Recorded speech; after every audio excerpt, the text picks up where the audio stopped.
Hello students, welcome to my channel. और आज हम ह्यूमन आई की स्ट्रक्चर और उसके डिफरेंट पार्ट्स के फंक्शन के बारे में स्टडी करेंगे। ओके, तो चलो स्टार्ट करें। ह्यूमन आई के अंदर 3 लेयर्स होती हैं। सबसे बाहर वाली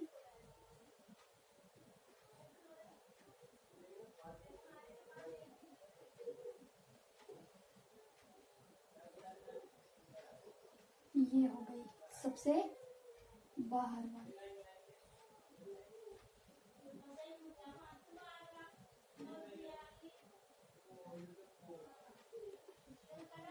ओके, सेकंड है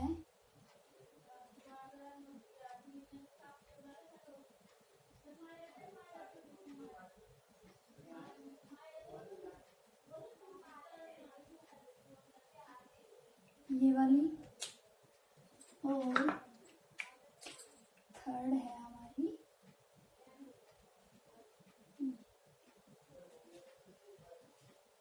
ओके। तो मैं लेबलिंग कर देती हूँ। जो सबसे अंदर वाली है वो है रेटिना, बीच वाली है कोरोइड, और सबसे बाहर वाली है स्क्लेरा। ओके, यहाँ पर हमारा होता है लेंस। ठीक है, ये हो गया हमारा लेंस। उसके बाद ये जो निकल रही हैं ये सब क्या है, कौन सी, जो नर्व्स होंगी, जो हमारे इमेज फॉर्मेशन जब होगी तो जो स्टिमुलस मिलेगा उसको जो ब्रेन तक लेकर जाएंगी। ठीक है, वो नर्व्स होंगी यहाँ पर। ठीक है, जिनको क्या बोलते हैं हम, ऑप्टिक नर्व। ठीक है, यहाँ पर एक रीजन ऐसा होता है, इसको बोलते हैं क्या, ब्लाइंड स्पॉट।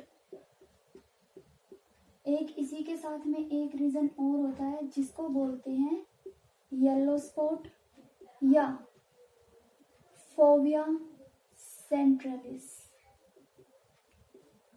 ठीक है, उसके बाद सबसे अंदर वाला पार्ट मतलब स्क्लेरा जो होगी वो अंदर की तरफ आगे की तरफ जाकर एंटीरियर रीजन में मिली हुई होती है। और उससे क्या बनता है, हमारा क्या बनेगा यहाँ पर,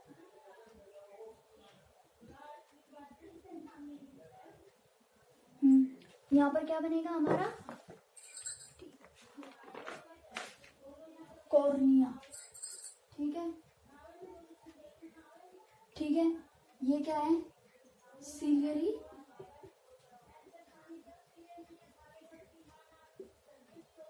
मसल्स। ठीक है, और यहाँ पर जो सिलियरी मसल्स होती हैं वो आगे की तरफ प्रोजेक्टेड होती हैं ऐसे, इसको बोलते हैं क्या, आइरिस। ठीक है, जो हमारा ये वाला चैम्बर होगा इसको बोलेंगे विट्रस चैम्बर, और ये वाला जो पार्ट होगा इसको बोलेंगे एक्वस चैम्बर। क्लियर है स्ट्रक्चर। और ये हमारा हो गया लेंस। ठीक है, तो अब हम इनके अलग अलग फंक्शन के बारे में बात करेंगे। एक बार मैं स्ट्रक्चर दिखा देती हूँ आपको दोबारा से कि हमने क्या क्या बनाया है। तो देखो, जो हमारी आई होती है उसके अंदर 3 लेयर्स होती हैं। Outer most layer is called sclera, second one is choroid, and the third one is retina. Retina के अंदर 2 पॉइंट्स होते हैं। इन पॉइंट्स का मैं फंक्शन बताऊंगी आगे। एक होता है येलो स्पॉट और दूसरा होता है ब्लाइंड स्पॉट। येलो स्पॉट को फोविया सेंट्रलिस भी कहते हैं। ठीक है, और यहाँ से जो नर्व्स जा रही होती है उनको बोलते हैं ऑप्टिक नर्व। ये वाला जो चैम्बर होगा इसको बोलेंगे विट्रस चैम्बर, जो लेंस के पीछे होगा। और लेंस और कॉर्निया के बीच में जो रीजन होगा इसको बोलेंगे एक्वस चैम्बर। ठीक है, ये हमारा लेंस है। जो सबसे बाहर वाली स्क्लेरा होगी वो आगे जाकर क्या बनाएगी, कॉर्निया। उसके बाद जो हमारी कोरोइड होगी, कोरोइड आगे जाकर सिलियरी बॉडी या सिलियरी मसल्स बनाएंगी जो लेंस को होल्ड करके रखेंगे। और यहाँ पर एक प्रोजेक्शन होगी इसी कोरोइड की जिसको बोलते हैं आइरिस। ठीक है, अब देखो हम इन सब के बारे में अलग अलग बात करते हैं। तो स्क्लेरा क्या होती है, सबसे बाहर वाली होगी, इसके अंदर क्या होगा, dense connective tissue, dense connective tissue की बनी होगी और यहाँ पर प्रॉपर ब्लड सप्लाई होगी। ठीक है, तो जो इसका एंटीरियर पोर्शन होगा वो कॉर्निया बनाएगा। इसका काम क्या होता है, मेनली आई की बाहर वाली लेयर है तो ऑब्वियसली ये प्रोटेक्शन का काम करेगा। नेक्स्ट है कोरोइड। कोरोइड जो होती है, कोरोइड सेकंड लेयर होती है, इसमें भी ब्लड वेसल्स होती हैं और ये ब्लू कलर की होती है। ठीक है, ये मैंने यहाँ पर ब्लू कलर से इसलिए लिखा है क्योंकि ये ब्लूइश दिखती है, इसलिए जो कोरोइड होती है, कोरोइड आगे जाकर ये पीछे से मतलब बहुत थिन होगी लेकिन आगे जाकर इसकी थोड़ी मोटाई बढ़ जाएगी जिससे क्या बनेंगी, सिलियरी बॉडी। ठीक है, सिलियरी बॉडी और आइरिस, दो चीजें बनेंगी। थर्ड है रेटिना। रेटिना सबसे अंदर वाली लेयर होगी और यहाँ पर रेटिना के अंदर तीन चीजें होंगी, रेटिना के अंदर तीन लेयर्स होंगी। ठीक है, कौन कौन सी, एक तो हमारी गैंग्लियोनिक सेल्स, दूसरी होंगी बाइपोलर और थर्ड कौन सी होगी, हमारी जो फोटो रिसेप्टर्स होंगे। ठीक है, तो रेटिना जो होगी, रेटिना के अंदर तीन लेयर्स होंगी, गैंग्लियोनिक लेयर, बाइपोलर लेयर और फोटो रिसेप्टर सेल्स होंगी। यहाँ पर जो फोटो रिसेप्टर्स होंगी, फोटो रिसेप्टर्स दो टाइप की होंगी, रोड्स और कोन्स। ठीक है, रेटिना के अंदर ब्लड जो सप्लाई होती है वो नहीं होती, इसलिए जो आई का ट्रांसप्लांटेशन होता है, रेटिना ट्रांसप्लांटेशन, वो सबसे इजी होता है। ठीक है, क्योंकि यहाँ पर कोई ब्लड सप्लाई नहीं होती तो हेमरेज होने का कोई खतरा नहीं होता, इसलिए जो रेटिना होता है उसको ट्रांसप्लांट करना सबसे इजी होता है। रेटिना के अंदर तीन लेयर्स होती हैं सेल की, सबसे बाहर वाली गैंग्लियोनिक, फिर बाइपोलर और सबसे अंदर वाली फोटो रिसेप्टर। फोटो रिसेप्टर में दो होंगी, रोड्स और कोन्स। तो देखो, रोड जो होगी वो डिम लाइट विजन के लिए होगी, जबकि कोन्स जो होंगे वो कलर विजन के लिए होंगे। ठीक है, अब इनके बारे में खास बात क्या होती है कि जो कॉन्स होती हैं जो कलर विजन देंगी, उसमें सभी कलर्स के लिए नहीं होता, उसमें सिर्फ तीन कलर्स के लिए होता है। कौन कौन सा, रेड, ग्रीन और ब्लू। जितने भी कलर्स बनेंगे हमें दिखाई देंगे वो उन तीनों कलर के कॉम्बिनेशन से बनेंगे। किसी में कोई कलर ज्यादा होगा, किसी में किसी कलर की जो कंसंट्रेशन होगी वो ज्यादा होगी, तो उस मैचिंग से नए नए कलर बनेंगे और हमें वो कलर दिखाई देंगे। ठीक है, नेक्स्ट है यहाँ पर ब्लाइंड स्पॉट बताया। तो इस ब्लाइंड स्पॉट के अंदर क्या खास बात होती है कि ब्लाइंड स्पॉट में जो रोड्स और कॉन्स होते हैं वो नहीं होते, तो यहाँ पर विजन नहीं होगा। ठीक है, जबकि येलो स्पॉट में क्या होता है, ओनली कॉन्स होते हैं, तो यहाँ पर जो विजन होगा वो उसकी एक्विटी ज्यादा होगी एज कंपेयर टू रोड्स। ठीक है, हम आगे बात करते हैं। तो हमारा जो लेंस होता है, लेंस में से क्या होता है, लाइट जो होगी, लाइट कहाँ से एंटर करेगी, कॉर्निया से एंटर करेगी और लेंस के थ्रू पास होगी और जाकर रेटिना पर फोकस करेगी। रेटिना पर रोड्स और कॉन्स हैं, वो डिम लाइट विजन है तो डिम लाइट विजन करवाएंगे रोड्स, और अगर आपको कोई कलर देखना है, डिम लाइट होगा मतलब रात होगी तो उसमें आपको सिर्फ ब्लैक कलर दिखेगा, जबकि कॉन्स जो होंगे उसमें हमें नए नए कलर्स दिखेंगे।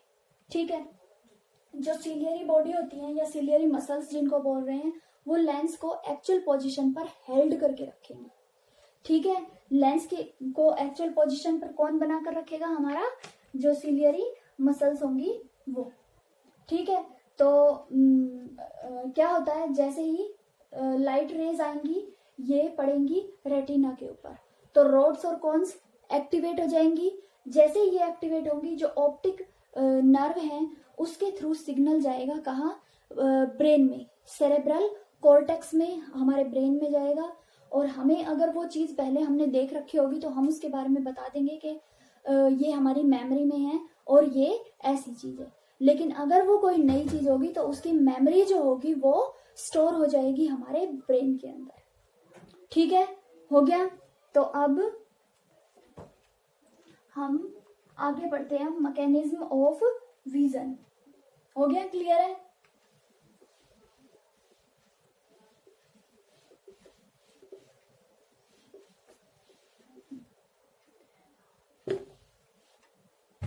नेक्स्ट हमारा टॉपिक है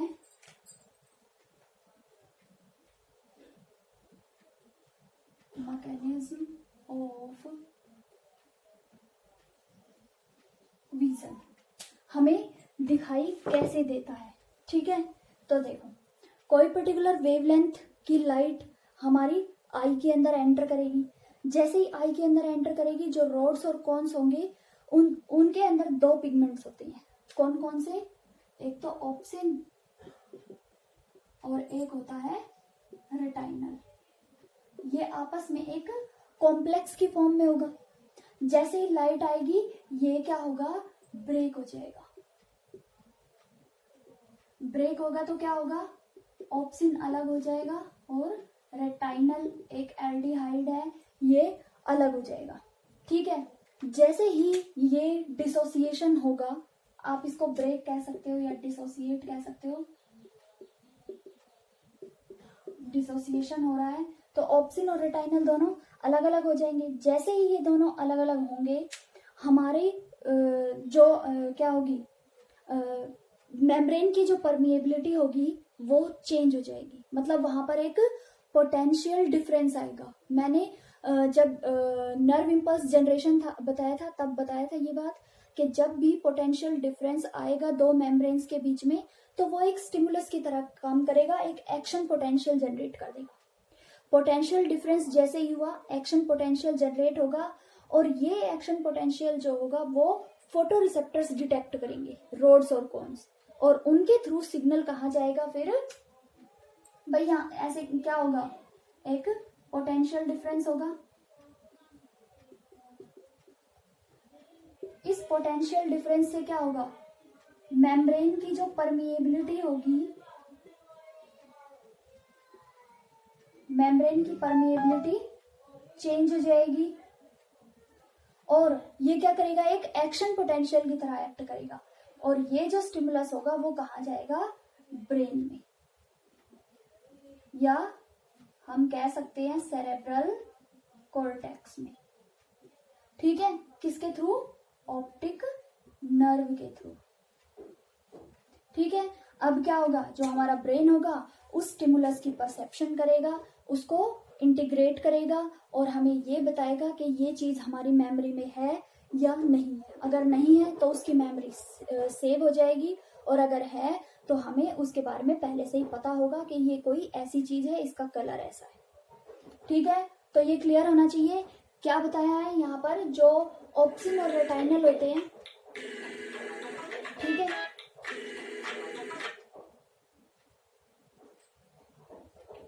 ऑप्सिन और रेटाइनल जो होंगे वो ब्रेक हो जाएंगे, डिसोसिएट हो जाएंगे, जिसकी वजह से ये दोनों अलग हो जाएंगे।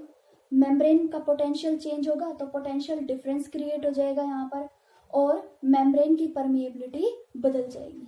ठीक है, जैसे ही मेम्ब्रेन की परमिएबिलिटी बदलेगी तो जो ब्रेन होगा उसको स्टिमुलस जाएगा, और जो हमारी मेमोरी में जो चीज होगी वो हमें पता चल जाएगी। ओके, तो वीडियो अच्छी लगी हो तो प्लीज लाइक कर देना।